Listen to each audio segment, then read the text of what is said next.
우리 하프타임 그리고 새로운 시작, 오늘 말씀의 주제입니다. 저는 여러분들에게 이 담임 목사로서 이 부모의 마음이 있어서 늘 한결같은 마음이 우리 교우들이 이 설교를 듣고 좀 위로받고 이 설교 들음으로 조금 더 삶의 도전을 받고 또 새로운 삶을 살아갔으면, 이런 마음으로 이제 말씀을 준비하고 또 애틋한 마음으로 말씀을 선포하고 그럽니다. 아마 하나님도 아마 꼭 같을 거라 생각합니다. 여러분, 오늘 말씀 잘 들으시면 여러분 마음에 새기시고 삶에 적용하면 반드시 지금보다 훨씬 더 빛나는 멋진 그런 삶이 될 줄로 믿습니다. 여러분, 하나님 앞에 기대하시기 바랍니다. 나는 할 수 없지만 하나님은 하실 수 있는 겁니다. 그래서 하나님 앞에 우리에게 믿음을 갖는 것이죠. 한 2주 전인가 저한테 누가 글을 하나 보냈는데, 제가 그 글을 소개하면서 이 말씀을 이제 시작하려고 합니다. 어느 직장에 사업을 하는 어떤 그 아빠가 있었는데, 이 남편이 아내를 위해서 20억짜리 보험 7개를 들었대요. 생명보험, 내가 만약에 잘못되면 이 생명보험이 아내가 탈 수 있도록 20억짜리 7개를 들었답니다. 그리고 열심히 자기 일을 하는데 사업에 너무 지치고 과로해서 어느 날 돌아가시게 됐대요. 그래서 그 남편이 돌아가셨어요. 아내는 남편을 다 장례 치르고 남편의 유품을 다 정리하고 마지막 사진 한 장을 들고 사진 속에 남편이 이렇게 쳐다보면서 이렇게 말을 했대요. 여보, 당신은 정말 멋진 놈이에요. 이랬다는 거예요. 20억짜리 7개 남겨놨으니까. 옆집 아저씨가 이 소리 들은 거예요. 과로하다가 죽었다고. 그래서 이 아저씨는 체육관에 가서 열심히 운동하고 피트니스 가서 막 근육 만들고 오래 살려고. 그러니까 점점 싱싱해지고 건강해지거든요. 그 아주머니가, 그 집 아주머니가 부엌에서 이렇게 일을 하다가 소파 앉은 남편이 이렇게 보면서 혼잣말을 중얼거렸대요. 아, 정말 질긴 놈. 이렇게. 저 혼자 제 서재에서 그걸 읽다가 혼자 막 웃었거든요. 아, 나는 질긴 놈인가? 이런 생각을 해봤어요. 내가 저를 막 관리하거든요. 내가 질긴 놈이야. 난 멋진 놈 되고 싶은데 내 아내가 나를 어떻게 볼까? 여러분, 여기 우리 하남교회 우리 남편들 참 모두가 다 웃지만은 그런 씁쓸한 마음들이 우리에게 있어요. 우리 하남교회 우리 성도님들, 여러분 남편을 멋진 남편, 질긴 남편 그렇게 생각하지 마시고 여러분 소중하게 여겨주시기 바랍니다. 우리 남편들이 다 소중한 거예요. 너무 귀한 분들이죠. 저는 그 멋진 놈, 질긴 놈 이렇게 얘기하는데 뭐가 되든지 그거는 그 사람의 이제 생각이고 그 사람의 삶의 모습이기 때문에 그건 상관이 없어요. 근데 어떤 사람이 되는 건 괜찮은데 정말 중요한 게 한 가지가 뭐냐면은 뭔가 되려고 그러면은 시작을 해야 됩니다. 여러분, 시작하지 않고는 될 수가 없어요. 아무리 좋은 것도 시작을 해야 이룰 수가 있는 거예요. 그래서 이게 정말 중요한 거거든요. 하프타임, 그리고 새로운 시작이에요. 우리가 출발하지 않으면 도착할 수 없는 것, 그건 우리의 상식이지 않습니까? 내 손에 가진 것을 내려놓지 않으면 새로운 것을 잡을 수가 없는 거예요. 여러분, 떠나지 않으면 도착할 수가 없어요. 새로운 시작, 너무너무 중요한 거예요. 하프타임만 하는 것이 아니라 새로운 시작을 위한. 그래서 내가 오늘 이 말씀을 듣고 작은 일이지만 오늘 내가 새롭게 시작할 수 있다면 내 삶은 정말 빛나는 내일이 예약이 된 거나 다름이 없는 것이죠. 새로운 시작입니다. 여러분, 그동안에 못다한 일이 있다면 새롭게 또 한번 시작하는 거예요. 여러분, 운동을 하다가 그만뒀다면 또 새롭게 또 한번 시작해 보는 거죠. 새벽 기도 나오다가 그만둔 사람이 있다면 또 다시 한번 시작해 보는 거예요. 시작은 미미한 것 같지만은 여러분, 시작하면 우리 결과를 얻을 수가 있는 거예요. 하프타임, 그리고 새로운 시작입니다. 여러분, 오늘이 그래서 우리에게는 새로운 시작하는 출발점이 되고 그래서 멋진 미래를 예약하는 그런 날이 오늘이라 생각하면 오늘 이 시간 얼마나 좋습니까? 여러분, 요한계시록은 묵시록이라 하기도 하고 덮여있는 책이라고 하기도 합니다. 요한계시록이니까. 성경의 맨 마지막 장에 있는 요한계시록, 맨 끝에 있지 않습니까? 그런데 요한계시록은 기록 내용이 우리 인류 역사의 마지막 때, 종말의 때를 기록했어요. 그리고 그 종말 이후에 하늘의 세계, 천상의 세계, 이 땅에 사라진 그 이후의 세계를 기록했어요. 굉장히 신비한 이야기들이죠.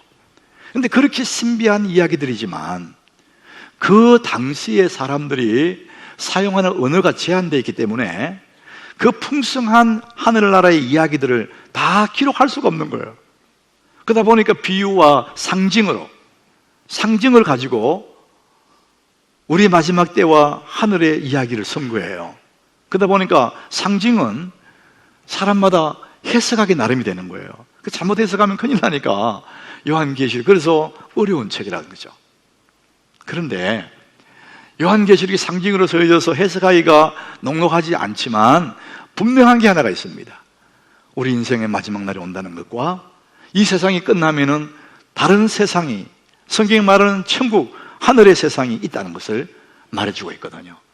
자, 그런데 이 요한계시록 오늘 2장을 우리가 본문을 읽었는데 에베소 교회 얘기가 나오거든요. 그런데 이 마지막 때를 얘기하면서 1장에 쭉 보면은 7 교회를 얘기해요. 마지막 말세의 7 교회.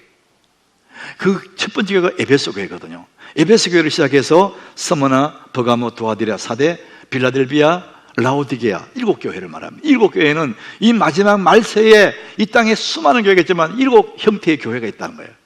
7 교회를 얘기하고, 근데 한 교회를 들어서 예수님이 말씀하신 다음에 그 다음에 4장에 가면은 천상의 예배를 얘기해요. 그 무슨 얘기냐면은 이 마지막 시대까지도 이 세상에 수많은 조직이 있고 사람이 만든 그런 기관들이 많이 있지만은 하나님의 관심은 딱 한 가지, 교회밖에 없다는 거예요.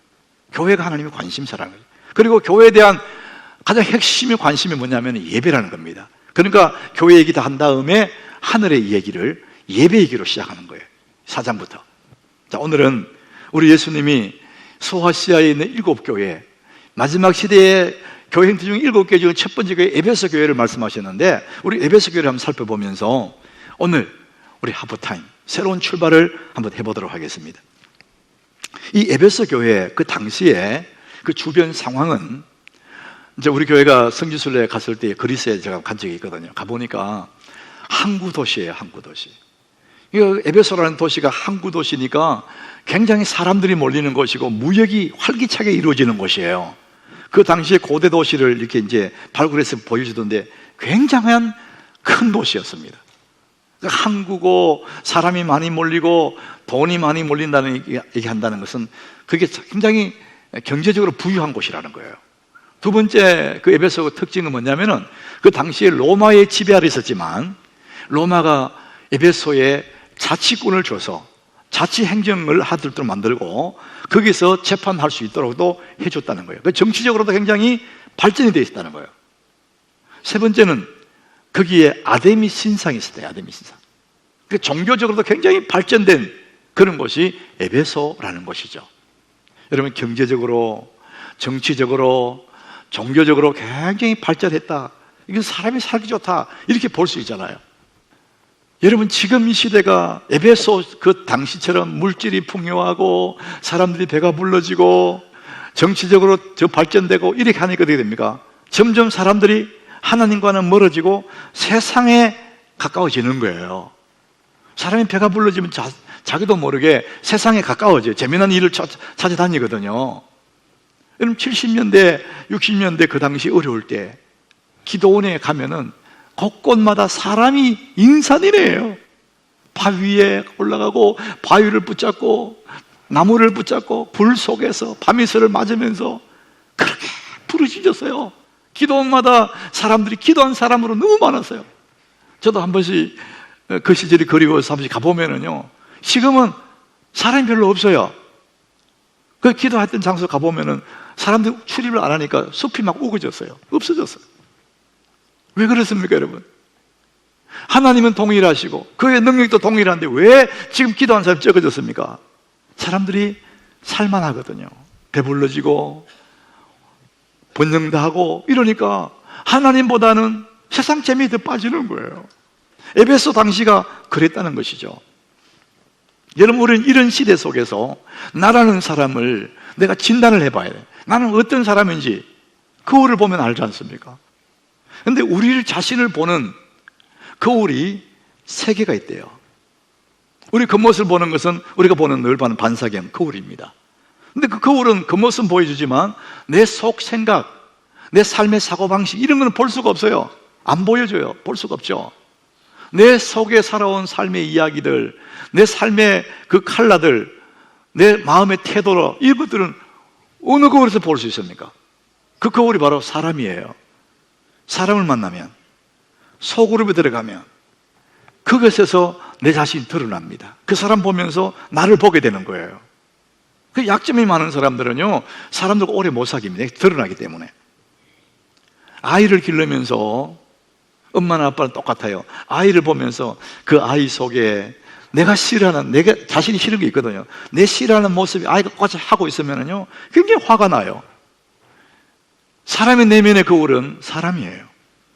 그 사람을 통해서 우리는 나를 보게 되는 것이죠. 또 하나의 거울이 있습니다. 사람을 통하면은 내 내면은 볼 수 있는데 내 영혼의 상태는 볼 수가 없어요. 내 영혼의 찌꺼기, 죄 이런 건 안 보여요. 그 거울은 무슨 거울이냐? 말씀의 거울입니다. 자, 오늘 여러분 7절에 그 말씀하고 있어요. 7절 우리 같이 한번 읽어보겠습니다. 7절 귀 있는 자는 성령이 교회들에게 하시는 말씀을 들을지어다. 성령이, 거기까지 성령이 교회들에게 하시는 말씀을 들을지어다 그랬어요. 말씀을 들어야 우리가 내면을 보게 돼요. 내 현 주소를 알게 돼요. 오, 죄가 있네. 이 더러운 죄가 있구나. 영혼의 암세포가 내 속에 있네. 말씀 앞에 서면 알게 되는 거예요. 그래서 오늘 예수님이 에베소 교회에 하시는 말씀이 그들에게 비춰주는 거예요. 거울을. 귀 있는 자는 성령이 교회들에게 하시는 말씀을 들어라. 이 듣는다는 것은 여러분 청각을 얘기하는 것이지만 여기서 귀 있는 자는 성령이 교회에 하는 말씀 들어라. 우리 다 귀가 있어요. 우리 다 청각이 있습니다. 청각의 능력을 말하는 게 아니에요. 여러분들 제가 오늘 설교하지 않습니까? 여러분 스피커를 통해서 소리 다 들어요. 그건 막연한 청각이에요. 소리예요. 그런데 여기서 성령이 교회들에게 하시는 말씀을 들어라. 요거는 뭡니까? 의미. 그 소리에 들려있는 뜻, 의미를 알아라는 게 알아라는 거예요. 그거 못 알아들으면 청각은 있는데 하나님의 말씀을 못 듣는 거예요. 하나님의 말씀을 들어야 내가 내 자신을 보게 되는 것이죠. 주님은 저 에베소 교회를 향해서 이렇게 말씀하신, 그러면서 그들을 칭찬해요. 야, 너희들 정말 이런 건 너무 잘했어. 오늘 2절, 3절이 에베소 교회를 칭찬하는 말씀이거든요. 우리 2절을 한번 같이 읽어봅니다. 내가 내 행위와 수고와 내 인내를 알고 또 악한 자들을 용납하지 아니한 것과 자칭 사도라 하는 아닌 자들을 시험하여 그의 거짓된 것을 네가 드러낸 것과, 자 2절까지 이렇게 보니까 에베소 교회가 수고와 인내를, 주님 위해서 수고와 인내를 감수했대요. 너무 귀하다 너희들이. 칭찬하시는 거예요. 그리고 그 뒤에 또라는 말이에요. 또 악한 자들을 용납하지 않았대요. 그리고 자칭 사도라 하되 아닌 자들을 시험하여 그의 거짓된 것을 드러냈다. 그러니까 악한 자들, 거짓한 그 사람들을 용납 안 했다는 거예요. 그것을 칭찬했어요. 우리는 이걸 자세히 생각해 보면은, 아니 예수님이 누구든지 내게로 오라 그분이 에베소 교회가 누구든지 받아들여야지 악한 자들은 용납 안 하고 이상한 거짓 전자들을 드러내가지고 치료하고 그걸 잘했다고 얘기하니까 아, 예수님이 사람을 차별하네 이런 생각 들잖아요. 그게 아닙니다, 여러분. 예수님은 수고하고 묵은 자들은 다 내게로 오라 그랬거든요. 교회는 그래서 이 시대에도 약한 자가 와도 받아들이고 가난한 사람 와도 받아들이고, 교회는요 빈부귀천 차이가 없이 누구든지 오면 웰컴입니다. 다 받아들입니다. 그런데 받아들일 수 없는 사람이 있어요. 모든 사람 받아들이지만 받아들일 수 없는 사람이 있습니다. 그게 누구냐? 여러분, 우리가 병원에 가면 병원에는 의사들이 모든 환자들이 오면 다 받아줍니다. 고쳐야 되잖아요. 의사의 직무는 모든 환자들을 돌보는 거잖아요. 그러니까 다 받아줘요. 그런데 받아줄 수 없는 사람이 있습니다. 그 사람은 전염병을 가진 사람, 전염병 환자입니다. 전염병 환자는 따로 격리시켜버립니다. 따로 격리. 왜? 이 사람 때문에 다 전염병이 돌기 때문에. 여러분, 교회는 다 받아주지만은 전염병 환자 같은 이단들은 받아줄 수가 없어요. 왜냐하면 그 사람 때문에 많은 사람들이, 이단이 교리를 잘못 전파돼 사람들이 실족하기 때문에 격리시키는 거예요. 이단은 틀림없이 그렇게 합니다. 그런데 이단은 아니래도 교회 안에 성경에 보니까 악한 자들을 용납하지 않는데, 악한 자. 어떤 자가 악한 자입니까? 말을 세게 하는 사람인가요? 그게 아니에요. 바로 이 사람들에게 좋지 않은 전염병을 퍼뜨리는 사람처럼, 전염병자처럼 원망하고 불평하고 비판하고 이런 사람이세요. 그 사람 때문에 많은 사람들을 실족하게 해요. 믿음에서 떨어지게 만들고, 그 사람 때문에 공동체가 유행병처럼 병이 들 수 있어요. 그런 사람들을 격리시키라는 거예요. 악한 자들을 용납하지 않는다는 거예요. 이럴 때 이것을 에베소 교회 잘했다는 거예요. 그래서 예수님이 그 교회를 칭찬하는 거예요. 너희들 참 잘했어. 잘했다고 칭찬을 합니다. 자, 그렇게 칭찬하신 다음에 이것도 잘했고 수고했고 인내했고 잘했어. 그러고 난 다음에 주님이 책망할 것을 하나 찾아냈어요. 4절입니다. 4절. 우리 같이 읽어보겠습니다. 그러나 너를 책망할 것이 있나니 너의 처음 사랑을 버렸느니라. 아니, 이것도 잘하고 저것도 잘하고 잘한 것도 많은데 하나 못하는 거, 그걸 왜 드러냅니까? 우리 생각은 그렇잖아요. 예수님이 그분의 성품에 다 덮어줄 분인데 잘한 거 이만큼 있는데 하나 못한 것을 왜 드러내느냐 이거예요. 자, 근데 우리 가만히 보면은요, 그게 아니에요. 이것도 잘하고 저것도 다 잘했지만은 마지막 하나, 이거 처음 사랑을 버렸다. 이 사랑을 잃어버리면은 이 모든 것들이 헛되다는 거예요. 그러니까 너희들이 이 사랑을 잃어버렸는데 이거 회복해라. 그 말씀 하시는 거예요. 요한복음 21장 예수님이, 부활하신 예수님이 베드로에게 요한 아들 시몬아, 네가 나를 잘 믿느냐 이렇게 묻지 않았어요. 네가 나를 사랑하느냐 물었어요. 사랑할 수 있다면 뭐든지 할 수 있으니까 네가 나를 사랑하느냐 이렇게 물으신 거죠. 고린도서 13장 1절에 보면 사랑의 진수를 말해요. 내가 사람의 방언과 천사의 말을 할지라도, 천사의 말이 뭡니까? 말을 잘한다는 거예요. 삭삭하게 막 잘한대요. 천사의 말을 할지라도 사랑이 없으면 소리나는 구리와 울리는 꽹과리라는 거예요. 다 의미 없다. 네가 말 그리 잘해도. 3절에 가보면 이렇게 말합니다. 내가 내게 있는 모든 것으로 구제한대. 이게 아무나 할 수 있는 게 아니거든요. 다 구제하고 자기 몸을 불사르게 내어줄지라도, 그렇게 위대한 일을 했다 할지라도 사랑이 없으면 내게 아무 유익이 없대요. 정말 중요한 건 사랑이라는 거예요. 우리 삶이 왜 밋밋할까? 왜 삶이 낙이 없고 밋밋할까? 사랑이 빠진 거예요. 부부간에 사랑이 빠지고 나면 맛있는 음식 먹어도 행복하지 않습니다. 좋은 옷 입어도 행복하지 않아요. 사랑이 빠졌기 때문에. 여러분, 음식에 소금 빼버리면요, 밋밋해서 먹을 수 없어요. 눈에 보이지 않아요. 소금 있는 거 없는 거 똑같아요. 보기에는. 먹어보면 소금이 빠지면 밋밋한 음식 못 먹어요. 우리의 삶의 흔적 속에, 우리의 삶의 구석구석에 사랑이 녹아있는데 이 사랑이 빠지면 아무것도 아니라는 거예요. 그래서 예수님이 지금 에베소 교회를 향해서 너의 처음 사랑을 버렸다 이렇게 말씀하시는 거예요. 여러분은 오늘 말씀 앞에 자기를 한번 진단해 보세요. 나는 어떤 사람인지 말씀의 거울에 나를 한번 비춰보세요. 그래서 5절에 예수님이 이렇게 말씀합니다. 5절. 그러므로 어디서 떨어졌는지를 생각하고 회개하여 처음 행위를 가지라. 어디서 떨어졌는지를 생각하고 회개하여 처음 행위를 가지라.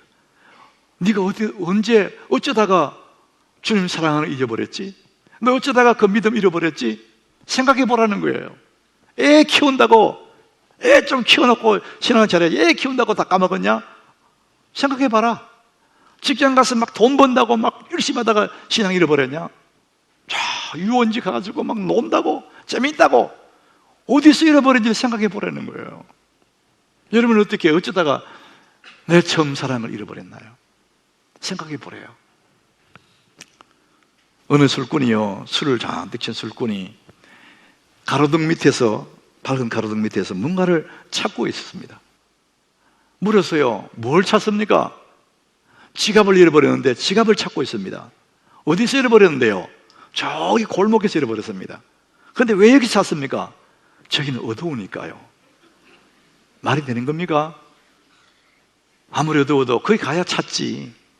왜 여기서 찾느냐 이거지. 근데 여러분, 우리가 이거 굉장히 철학적인 얘기예요. 세상의 모든 것들은 잃어버린 자리가 찾습니다. 거기 가야 그 물건을 찾을 수 있어요. 그런데 우리의 믿음은 잃어버린 걸 찾는 게 아니에요. 유원지에 가서 놀다가, 재미난 노래방에 가서 놀다가 자꾸 반복하다가 믿음이 잃었어요. 그러면 유원지에 가면 믿음이 있느냐 이거. 어쩌다가 노름꾼 따라다니다가 노름하다가 믿음 다 까먹었어요. 그럼 내 믿음 찾는다고 잃어버린 자리에 노름방에 가면 믿음이 거기 있습니까? 직장에 회식 쫓아가다가 한 번 가고 두 번 가다가 술집으로 쫓아, 거기서 믿음 잃어버렸어요. 그럼 술집 가면은 내 믿음이 거기 있냐고. 없어요. 내 믿음은 저 어두운 골목에서 잃었어요. 그럼 나는 어디서 이 믿음을 찾느냐? 이 밝은 가로등 밑에서 찾아야 돼요. 이 밝은 가로등 밑이 어디입니까? 교회입니다. 교회. 여러분, 예배에 와서 여러분 믿음을 찾으시기를 바랍니다. 여러분이 기도에 와서 믿음을 찾아야 되는 거예요. 잃어버린 건 저기서 잃어버렸어요. 찾는 건 여기서 찾는 거예요. 하나님은 오늘도 우리에게 그 말씀 하시는 거예요. 네가 어디서 떨어졌는지 생각해 봐라는 거예요. 그렇다고 거기 가지 마라. 하나님 앞에 예배하고 기도하는 이곳에서 다시 잃어버린 것을 찾으라는 것입니다. 그래서 주님이 하시는 말씀이 회개하여 처음 행위를 가지라는 거예요. 네가 어디서 떨어진지를 생각하고 회개해서 돌이키라는 거예요. 우리 영혼뿐만 아니라 우리 몸에도 이 찌꺼기들을 내보내면, 영혼의 찌꺼기를 내보내면 우리 영혼이 맑아지는 거죠. 이 몸의 찌꺼기를 내보내면 원래대로 회복이 되는 것이고. 자, 그래서 우리는 새로운 출발을 하는 것이죠. 하프타임, 새로운 시작. 우리는 새로운 시작을 하기 위해서 하프타임 필요한 거예요. 여러분, 새로운 시작한다고 해서 다른 일을 하는 거 아니에요. 지금 하고 있는 일들을 더 잘하도록 새로운 각오로 임하는 것입니다. 이 새로운 출발이에요. 여러분, 무슨 일이든지 지금 하고 있는 그 일을 더 잘하려고 새로운 각오로 출발 한번 해보십시오. 하나님이 그 일들을 통해서 어떻게 역사하시는지. 자, 그러기 위해서 우리는 새로운 선수를 교체해야 돼요. 내 마음가짐을 바꾸는 거예요. 새로운 내 마음의 태도를 바꾸는 거죠. 선수를 교체하고 새로운 작전을 가지고 영혼의 때를 벗겨내고 새로운 마음으로 한번 출발해 보는 것이죠. 여러분, 주님이 회개하고 돌이켜라. 그리고 오늘 말씀의 마지막 결론이 이겁니다. 7절입니다. 우리 7절 우리 같이 읽어보겠습니다. 귀 있는 자는 성령이 그들에게 하시는 말씀을 들을지어다. 이기는 그에게는 내가 하나님의 낙원에 있는 생명나무의 열매를 주어 먹게 하리라. 우리가 새로운 출발을 한다고 해서 세상의 가치관을 쫓아가는 것도 아니고 내 마음의 어떤 욕망을 따라가는 것도 아니고, 우리 뭘 따라가야 되느냐? 하나님 말씀, 성령이 교회에 하시는 말씀을 들을지어다 그랬어요. 여러분, 말씀을 따라가는 그런 사람 되길 바랍니다. 광야에 백성들이 길이 없는 광야에서 이스라엘 백성들이 구름 기둥 불 기둥 쭉 따라가니까 가나안 땅에 도착하거든요. 여러분, 이 시대의 광야 속 우리는 어떤 세상 가치관 따라가면 안 됩니다. 성령이 교회에 하시는 말씀, 하나님 말씀을 날마다 듣고 하나님 말씀을 날마다 묵상하고 그 말씀 따르다 보면 날마다 새로워질 줄로 믿습니다. 그 말씀이 나로 가장 아름다운 그곳에 나로 세워주실 것입니다. 성령이 교회들이 하시는 말씀을 들을지어다. 이기는 그에게는 생명나무의 실과를 주워 먹게 하겠다는 거예요. 가장 좋은 것을 주시겠다는 것이거든요. 하프타임, 그리고 새로운 시작은 우리 말씀에서 시작하는 겁니다. 말씀 따라 승리하시기를 축원합니다.